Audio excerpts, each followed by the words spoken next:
What is going on, Colts Nation? Welcome back to another Bring the Juice Colts podcast live stream. Thank you guys so much for tuning in. Today, the Colts staff had media availability today. It was mainly new head coach Shane Steichen and a few players that had media availability today. And we were going to go ahead and make a quick live stream here reacting to Shane Steichen talking about certain things. I know that there was something that was talked about in the matter of Lamar Jackson.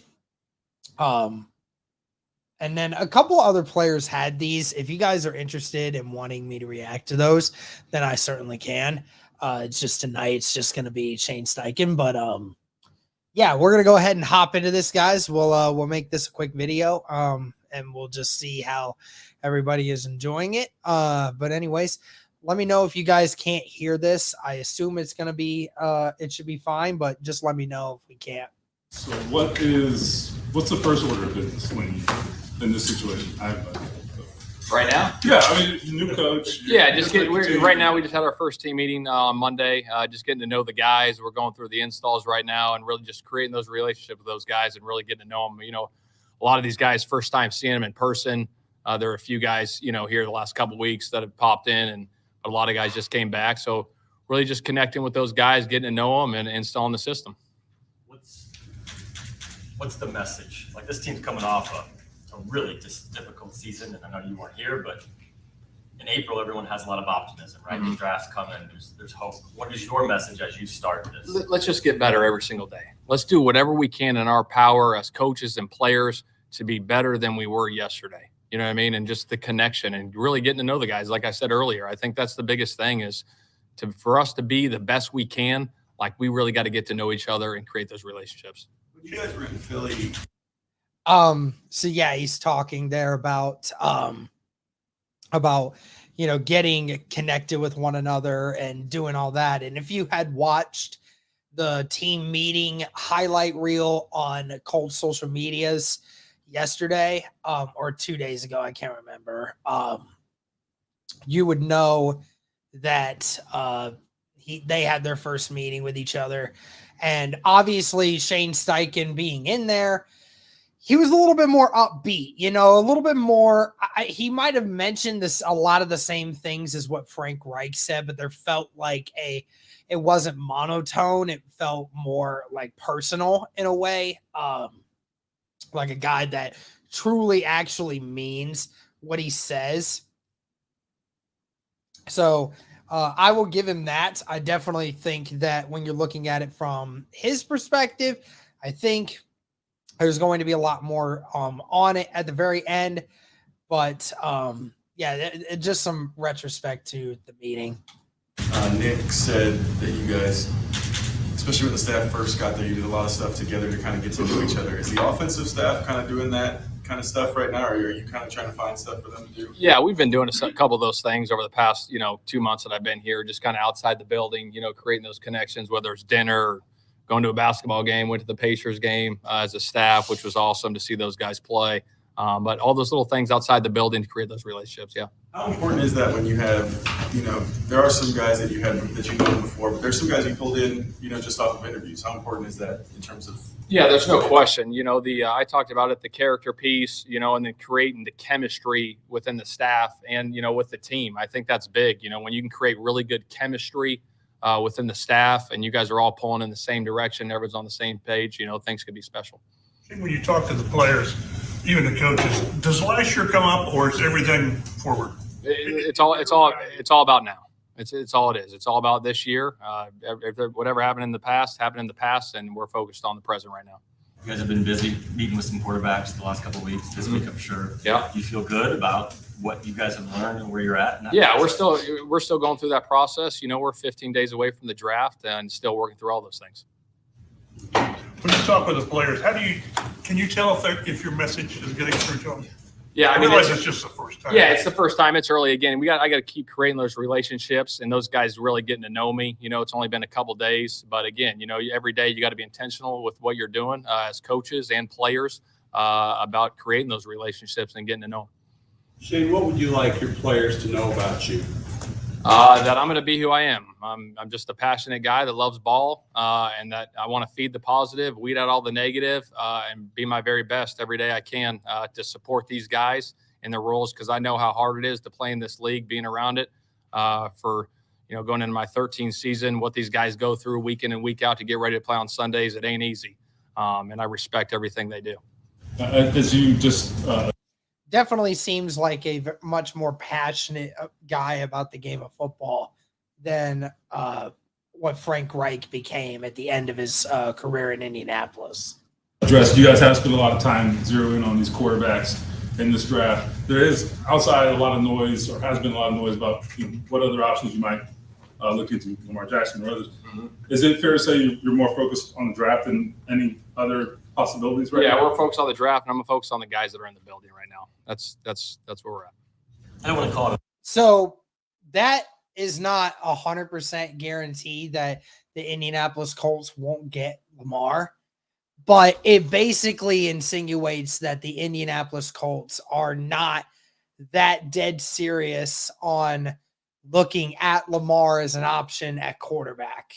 So anyone that thinks that Lamar coming in with this Colts team is most likely going to be a strong possibility, that comment right there pretty much stops it dead in its tracks.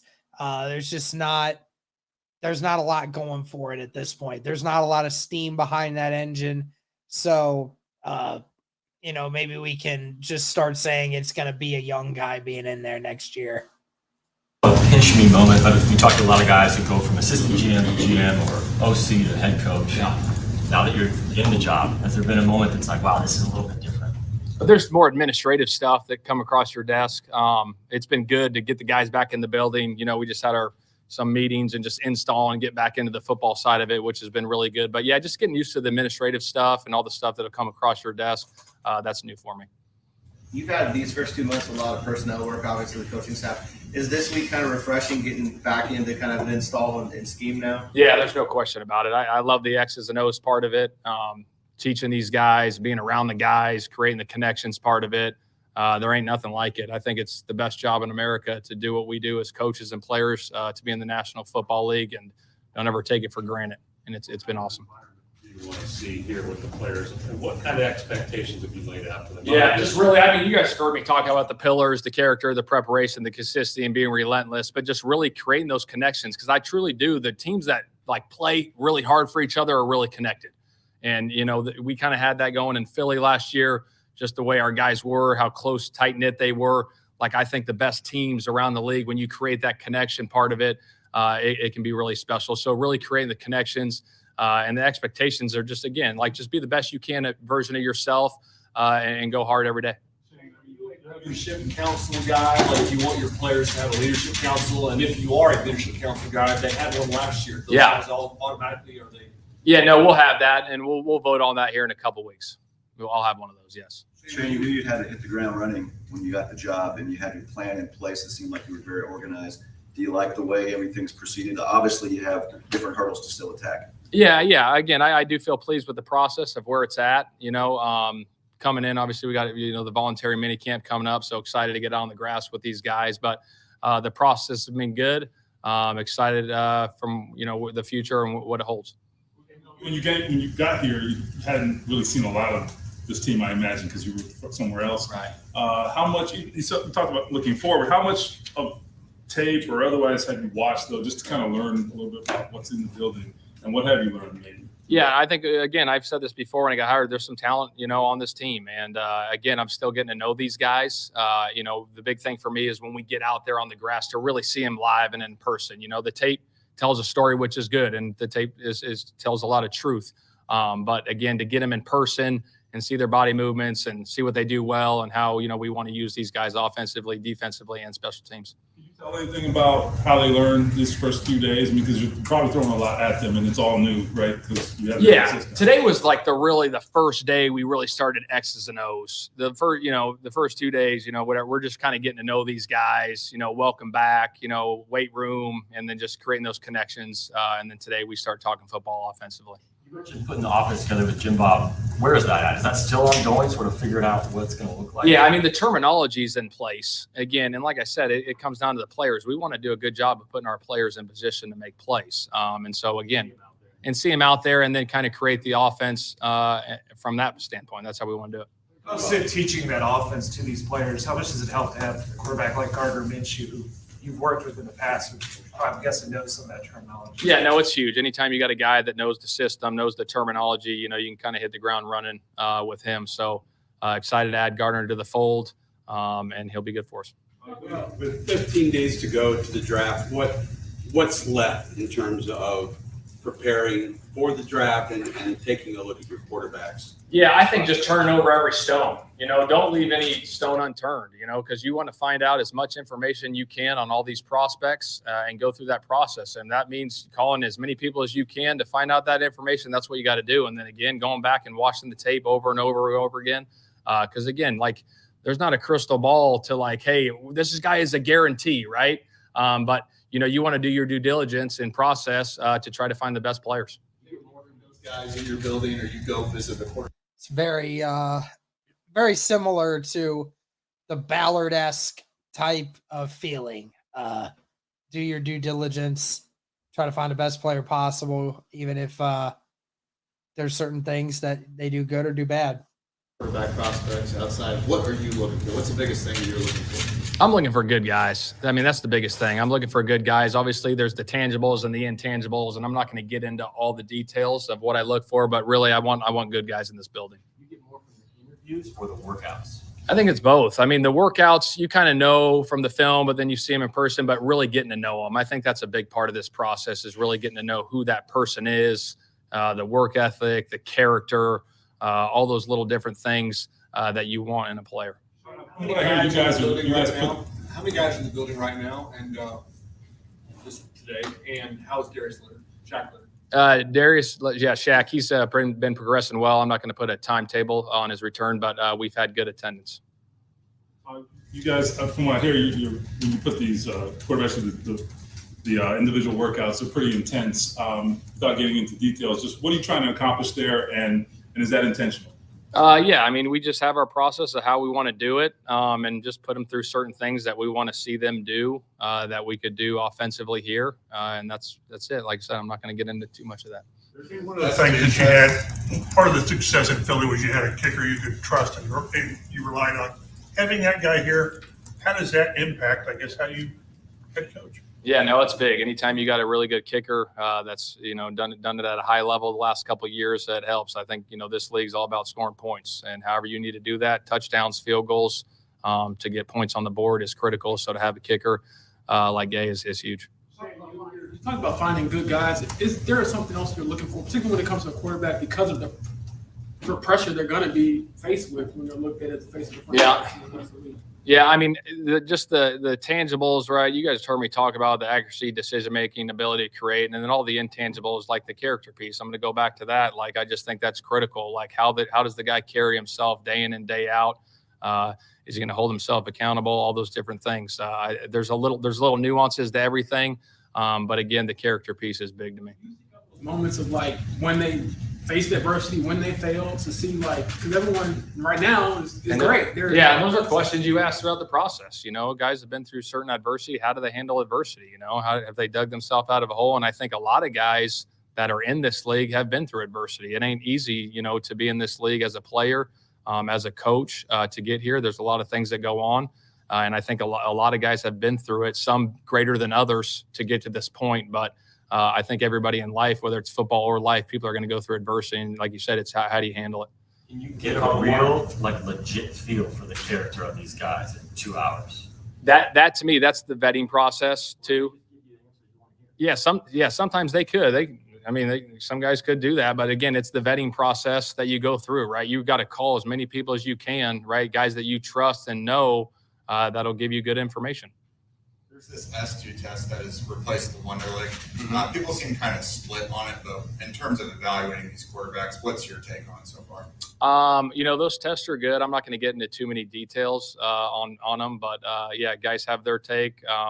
Again, I'm not going to get into too much of that. How do you find the balance of wanting to implement your changes, but not forcing it, into some people who have to just kind of get it on their own organically. Yeah, I think that some of that stuff does, like, it does happen organically, you know what I mean? But I think it really goes back to creating those relationships. Like, culture is just a word, but like, it can't just be like words that live on a board in your meeting room and in your weight room and in your locker room. Like, again, you got to be intentional about creating that culture, right? Every single day, live those things, live the character piece, live the preparation piece, live the consistency, and be relentless. Like, I got to be the same guy, and I would expect our players to be the same guy every single day.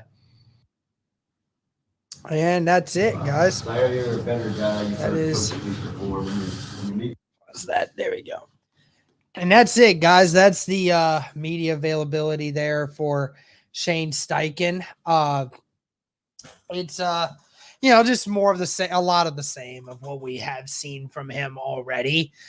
Just kind of talking a little bit about what he's looking at, some of the things of that nature. We're obviously not going to get a ton of details, but we are only 15 days away from the NFL draft, so it will be very close till we get a decision. But that's going to do it for this one, guys.